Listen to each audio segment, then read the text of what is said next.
ए भैया, एको भौजाई अपना ननद से अपना पति के विरह के बारे में कैसे कहतारी।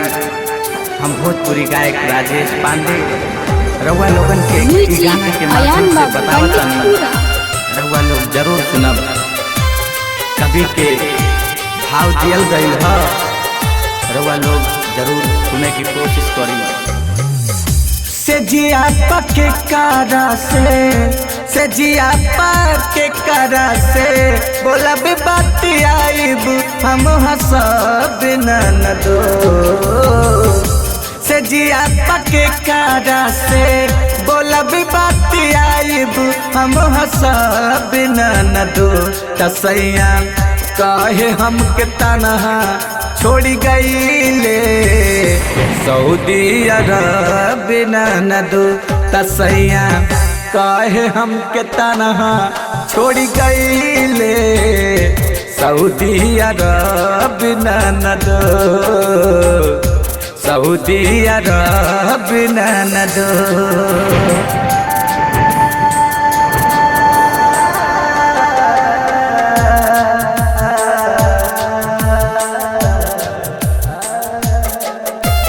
म्यूजिक अयान बाबू पंडितपुरा।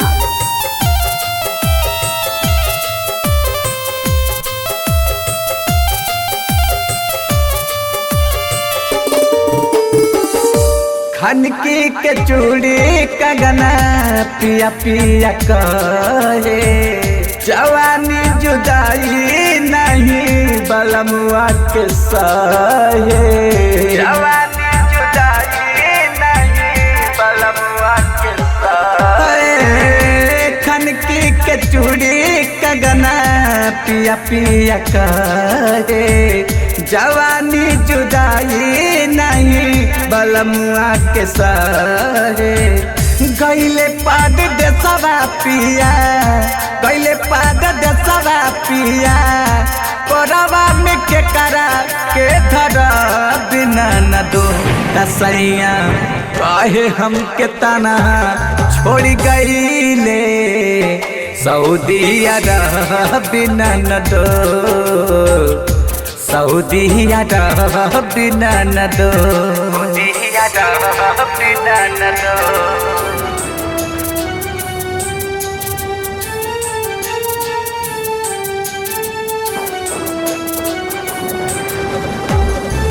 म्यूजिक अयान बाबू पंडितपुरा।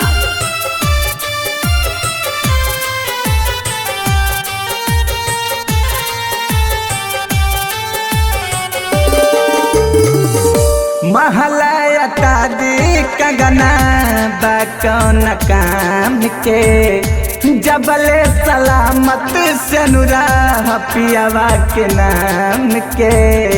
जबले सलामत से नुरा पियावा के नाम है। महलाया तादी कंगना बाकौन काम के जबले सलामत से नुरा पियावा के नाम के।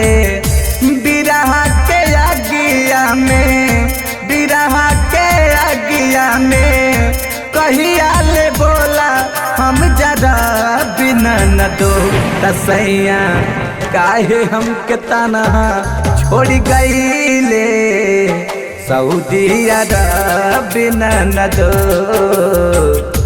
सऊदी अरब न दो।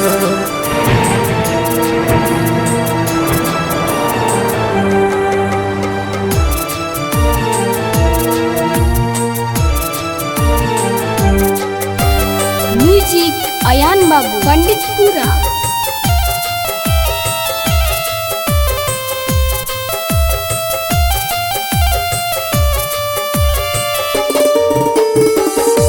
राजेश बलमुआ गईले बिरहिन बनाई के भैले बेदर्दी काहे गवाना कराई के। भैले बेदर्दी काहे गवाना कराई। राजेश बलमुआ गईले बिरहिन बनाई के भैले बेदर्दी काहे गवाना कराई के। सोलहो सिंगार बोला, सोलहो सिंगार बोला के करा खातिया हम करा बिना न दो तसैया काहे हमके तनहा छोड़ गईले सऊदी अरब बिना न दो, सऊदी अरब बिना न दो। सजिया पके करा से जिया पाके करा से बोला बाती आईब हम हंसा बिना न दो।